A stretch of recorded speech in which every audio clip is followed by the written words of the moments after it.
প্রেমের যে পার্শ্ববর্তী ক্ষয়ক্ষতিগুলো রয়েছে সেগুলোর সম্বন্ধে একটু আলোচনা করি।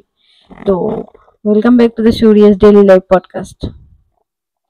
প্রেম প্রেম জিনিসটা খারাপ নয়, আর ভালোবাসা জিনিসটা খারাপ নয়, কিন্তু এইটা করতে গিয়ে যদি তুমি নিজের লক্ষ্য ভুলে গিয়েছো, যদি তুমি পড়াশোনা করছো আর পড়াশোনায় মন না দিচ্ছ, তাহলে তুমি খারাপ করছো। যদি তুমি অন্য কোনো কাজে ব্যস্ত রয়েছো আর সেই কাজে বেশি করে মন না দিয়ে তুমি ভালোবাসায় সময় দিয়ে সেই কাজটিকে ভুলে যাচ্ছ, বা সেই কাজটিকে সময় দিতে দিতে অল্প অল্প অল্প করে সময় দিতে দিতে সেই কাজটির দিকে তোমার নজর সরে যাচ্ছে, তাহলে তুমি ভুল করছো। আর তাহলে তোমার এই ভালোবাসায় থাকা না থাকা সমান। আমি অনেক দেখেছি যে এই যে ভালোবাসায় অতিরিক্ত টাইম দিতে গিয়ে সেই ভালোবাসাকে যাকে অতিরিক্ত টাইম দিতে গিয়েছে সেই তার জীবনটাকে শেষ করে ফেলেছে, মানে কেরিয়ার নষ্ট করে ফেলে, মানে ভবিষ্যৎ নষ্ট, সবকিছুই নষ্ট হয়ে যায়। পড়াশোনা যে করছে সে তো পড়াশোনা ভুলে গিয়ে ভালোবাসায় অতিরিক্ত টাইম দেওয়ার ফলে পড়াশোনায় যে গোল্লা গোল্লা খেয়ে পরে সে বুঝতে পারে যে হ্যাঁ আমি এটা কেনই বা করলাম, যেটা আমিও বুঝেছি। আর আমিও মানে এতটা ডিপ্রেশনে গিয়ে নিজেকে আর সামলাতেই পারছিলাম না, শেষে সামলাতে সামলাতে অনেকটা দেরি হয়ে গিয়েছে। আর সত্যি অনেক কিছু হারিয়ে ফেলেছি, আর যেগুলো চাইলেও হয়তো পাওয়া যাবে না। বয়সের সাথে সাথে সবকিছু সরে সরে যায়, আর যেগুলো সত্যি পাওয়া যায় না আর। আমিও অনেক পিছিয়ে গিয়েছি, অনেক ভুল করেছি। এই যে প্রেম ভালোবাসায় পড়ে কতটা মানুষ নিজেকে ক্ষয়ক্ষতির দিকে টেনে নিয়ে যায়, সে আমি নিজেও নিজের যেটা ব্যক্তিগত যেটা অভিজ্ঞতা সেটার থেকে আমি বুঝতে পারছি।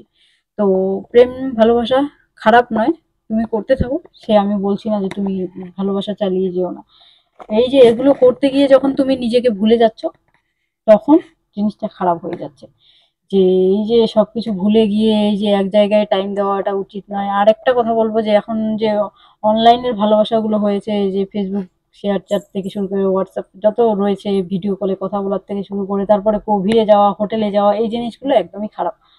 এই জিনিসগুলো ততদিন অবধি করতে যেও না যতদিন অবধি তুমি সফল হওনি। তোমার লক্ষ্য যেদিন তুমি লক্ষ্যে পৌঁছাবে, যেদিন তুমি নিজেকে মানে স্টেবল করে তুলবে, টাকা ইনকাম করা শুরু করবে, যেদিন তোমার লক্ষ্য পূরণ হবে, তারপরে যেদিন তুমি বুঝতে পারবে যে তোমার এটা করা উচিত, তুমি এটা করলে তোমার কোনো ক্ষয়ক্ষতি হবে না, সেদিন তুমি এইসবে মন দিতে যেও। তার আগে আমি একটাই কথা বলবো যে এগুলোতে যেও না।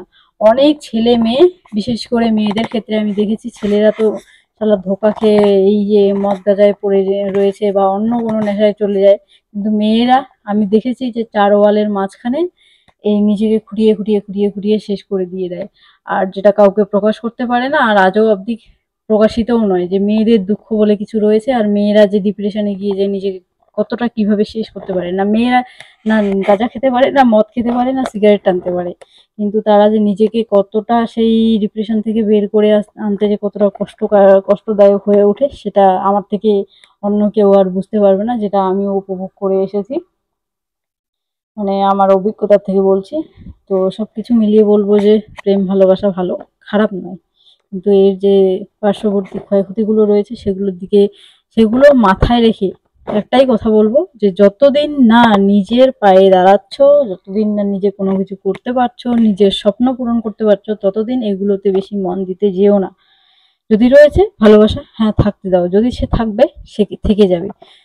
বেশি করে টাইম দিয়ে নিজেকে নষ্ট করলে দেখবে যে তোমার ভবিষ্যৎ একদম অন্ধকার আচ্ছন্ন হয়ে যাবে। তো বাই বাই। এই যে আমার নিজস্ব এক্সপিরিয়েন্স থেকে এটাই বলছি, বাই বাই।